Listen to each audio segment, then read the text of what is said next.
Не үшін құяш қызарып атады? Таңның атуыменен құяш шыққаннан соң жер атмосферасы күн дауамында түрлі реңде тауланады. Бұны физикалық көзқарастан талқылайық. Жақтылықтың нұр шашу интенсивлігі толқын ұзылығының 4-ші дәрежесіне кері пропорционалдықта болады. Бұл низамды түсіну үшін айқұлақтың рәң-бәреңлігін, құяштың жақтылығы 7 түрлі реңнен ібарат екенлігін Ньютон тәжірибеде тасдиқлаған. Демек, біз физика сырлары хақында сөз етеміз.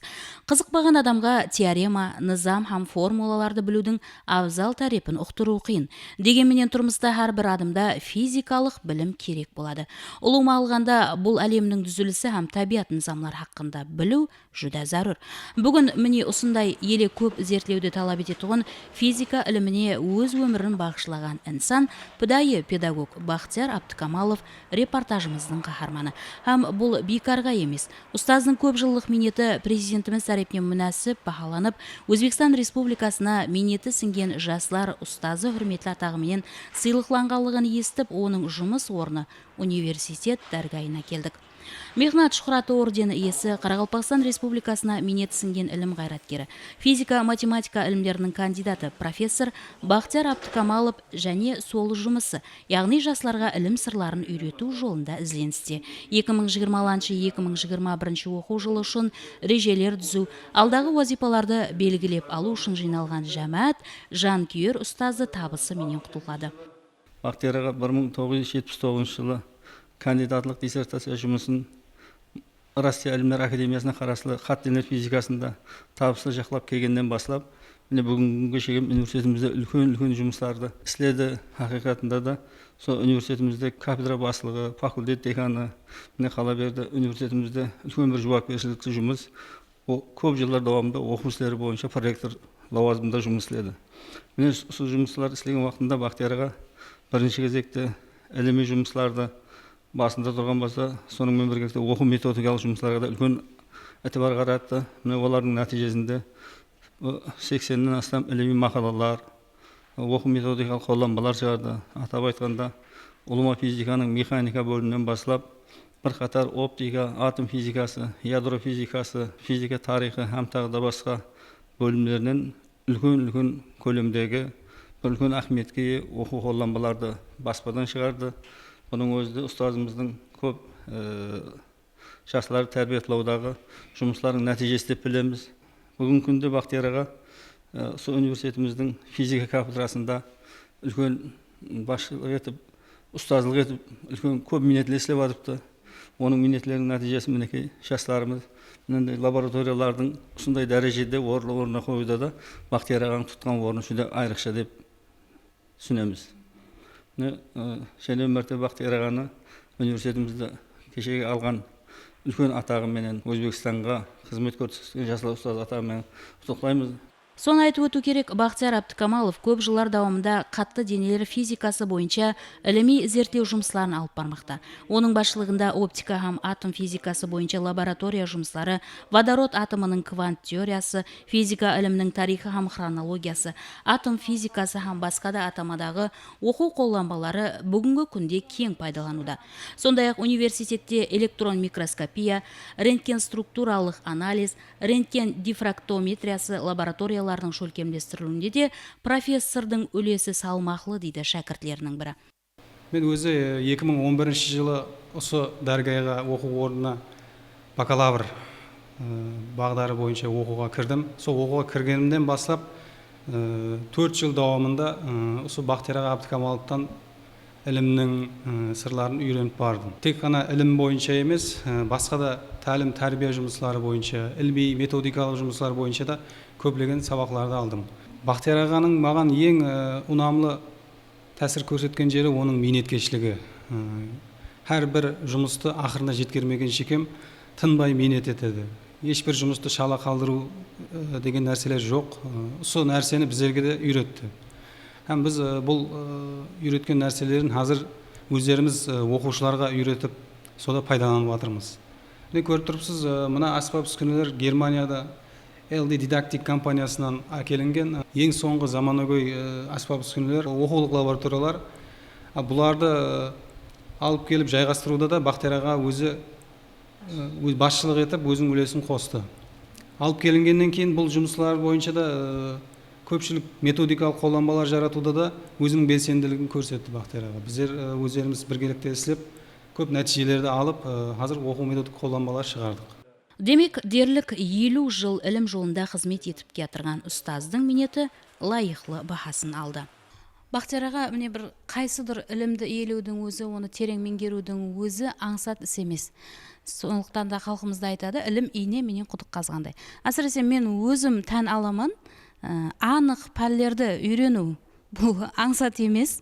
Не үшін сіз физика ілімін таңлағансыз? Физика сізді несі менен өзіне қызықтырды? Енді кішкентай уақытымнан бастап табиаттану ілімдері мені айрықша қызықтырды. Табиаттану ілімдерінің бір өзгешелігі бар. Оны зерттеу басқа ілімдерді зерттеуге қарағанда аңсатырақ.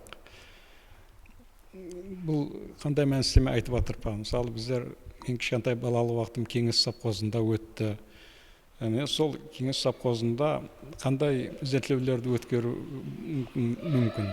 Апай зерттеулерді, мысалы, электр батареясын аласаң, соны тоқ, лампочканы жағып көресең, өткізгіштер арқылы тоқ өткен уақытта олар қызады, бұл да қызық нәрсе.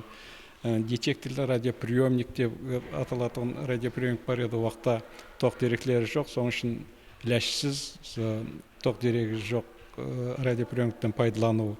Мен соларды соғуға жүда қызығатығын ек, әм соғудың нәм нәтижесін көретін ек, нәтиже шығаратығын еді. Соның үшін маған табиаттану ілімдері айрықша ұнады, соның ішінде физика жүда, мен сол физик болғым келді, физик болайын деген ниетпенен мен пединституттың физика бөліміне оқуға кірдім. Соның нәтижесінде, физика қызығудың нәтижесінде біраз табыстарға ерістік. 50 жылдан асылған уақыттан, дерлік ярым әсір уақыттан бері іліми жұмыспенен бәнсіз. Енді бүгінгі күнде президентіміздің, тікелей президентіміздің өзінің ітібарыменен анық табиғи пәллерге ітібар қаратылып отырыпты. Енді осы университет органында да біраз жылдардан бері қызмет етесіз. Салыстырмалы түрде бір айтып бере аласыз ба? Кешегі имканият қандай еді, бүгінгі имканият қандай? Енді мен 50 жылдық тарихқа да көз жүгіртуім мүмкін. Бұнан 50 жыл бұрынғы ауқал қандай еді, қазіргі ауқал қандай, аспан мен жердей. Енді шамамен бұнан 20 жылға ауқал қандай еді, қазіргі ауқал қандай, олам аспан мен жердей деп айта аламын. Себебі қазіргі уақытлары информациялық технологиялар заманы. Біз информациялық технологияларды, әсіресе интернетті пайдалану арқылы біздер көп мәселелермен шұғылдана аламыз, көп мәселелерді біле аламыз. Сол жерде отырып біз көп информацияларды ала аламыз. Онан қала берсе компьютерлер пайда болды, математикалық программалау тілдері, мысалы эксперименталық мүмкіншілік жоқ болатын болса, теориялық жақтан зерттеу арқылы есептаулар жолыменен көп нәтижелерді алу мүмкіншілігіне иеміз. Сонымен бірге лабораториялық әсбап үскенелердің мүмкіншіліктері жүда артты. Бұрылары үлкен бір өжіріге сыймай тұратын бір әсбапты алатын болса, қазір оның орнына столдың үстінде тұратын әсбаплар келді. Соның үшін әзір кішкентай бір өжірің ішінде мүмкіншілігі жүда жоғары болған лабораторияны өрету мүмкін. Һәм бұл лабораторияда жүда дәл болған, жүда үлкен дәлдіктегі нәтижелерді алу мүмкін. Соның үшін біздің жәмиетіміз, ұлыма адамзат жәмиеті соңғы уақытлар жүда үлкен бәтпен рауажданып жатырды. Соның салдарынан ілімнің материалдық базасы, лабораториялық базасы жүда үлкен пәтлермен рауажданып жатырды. Біздер сол рауаждануға қадем қоюымыз керек. Сонымен бір қадем қойып, бірге рауаждану біздің алдымызда тұрған вазифа. Егер де біздер қадем қоя алатын болсақ, онда біз қатарда жүре аламыз. Егер де қадем қоя алмай қалып қоятын болсақ, онда біз артта қалып қоямыз. Соның үшін біздер හැмеміз тырысуымыз керек.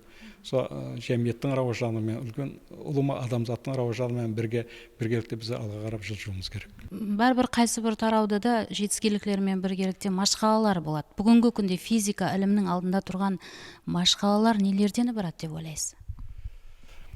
Енді физика ілімі бойынша кадрлар даярлау машқаласы өз алдына мен айтқым келіп тұрды да. Біздер හැме уақытта да, мысалы мен университетке ілім кандидаты болып келгеніме 40 жылдан көп уақыт болды. Сол дәуірдің ішінде барлық уақытта да менің тикарғы ойым, тикарғы мақсатым кадр таярлы болып табылады. Мен ізімен еретұғын, біргелікте физикалық ізетлеулер жүргізе алатұғын, кейінен менсіз ақ, меннен қарессіз физикалық ізетлеулерді жүргізе алатұғын жастарды таярлау мен тикарғы мақсатлерінің бірі болып келді.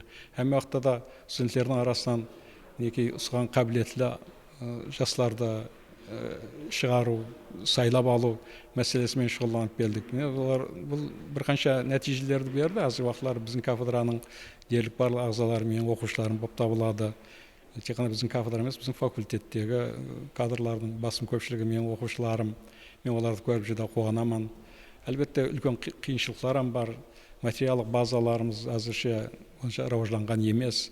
Мен ойлаймын, егер де біздер басқа да іліми шөркөнлермен тығыз байланыс түзе алсақ, барып келе алсақ, бізде жоқ әсбапларды оларда бар, оларда істеп келе алсақ, олармен біргелікте салып баратығын болсақ, онан қала берсе әзір дүниялық практикада сондай дәстүрге айланған, әрқандай елдердің алымлары біргелікте істейді. Соның нәтижесі жүдә жақсы нәтижелерді алады. Біздер сондай бірге істесуге тырысып жатырмыз. Бұл жерде баянданатұғын теория қазіргі уақытлары бәршеге мәлім болған салыстырмалық теориясының ең радикал түрдегі ұлымаластырылуы болып табылады. Бұл ұлымалық салыстырмалық теориясының тикарлары. Альберт Эйнштейн. Қарақалпақ тіліне аударған Бақтияр Абдыкамалов. Демек, Бақтияр аға, сізді шебер аудармашы сыпатында да көпшілік жақсы таниды. Аудармашылық өнеріне қалай қызық қалғансыз? Енді ең тикарғы нәрсе ол аудармашылық өнер емес.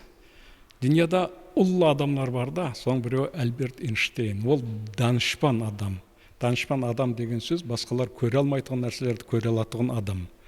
Мен Альберт Эйнштейнді оғада жақсы көремен. Альберт Эйнштейннің жұмыслары оғада көп тілдерде жарияланған. Рус тілінде болса толығыменен, өз неміс тілінде жазған, инглиз тілінде толығыменен бар, басқа да көп тілдерді бар. Мен ойладым, қарақалпақ тілінде неге жоқ? Біздің қарақалпақ оқушылары неге өзінің ана тілінде Эйнштейнді үйрене алмайды деген. Соның үшін бұл маған қамшы болды. Нәтижеде Альберт Эйнштейннің тикарғы жұмыстарының бәрін қарақалпақ тіліне аудардым. Онан қала берсе басқа да, мысалы, квантлық механика бар. Квантлық механиканың үйретушілердің минетлері бар. Мысалы, Дирак деген адам, Шредингер деген адам, ядролық физиканы үйреткен адамлар бар, Резерфорд деген адам. Олардың тикарғы жұмыстарының бәрі мен қарақалпақ тіліне аудардым, һәм интернеттегі өзім сайтыма қойдым. Өзбекстан Республикасына қызмет көрсеткен жастар ұстазы деген атақты алу мен үшін, мен шаңырағымның азалары үшін оғада қуанышлы уақиға айланды. Кейіннен мен көрсем, біздің университет үшінам, университеттің мен жәмиет үшінам, оғада қуанышлы уақиға айланған екен. Мені көп адамдар құттықтады. Мен ойлаймын, бұл сыйлық маған тек мен үшін емес, бұл университет үшінам берілген сыйлық болып табылады. Бұл университет соңғы уақытлары жақсы табыстарға ерісіп атырыпты. Басқа да студенттеріміз үлкен сыйлықтарға миясар болып атырыпты. Соның нәтижесі деп ойлаймын. Соның үшін мен университеттің жәмиятына миннеттаршылығымды білдіремен. Президентімізге айрықша миннеттармын. Әдетте пыдайы инсанның шаңырақ орталығын, өмірдегі тұрмыстағы тәжірибесін көпшілікке өрнек ету телеочерктің бір бөлегіне кіреді. Лекін әзіргіде карантин талаплары бұған мүмкіншілік бермеді.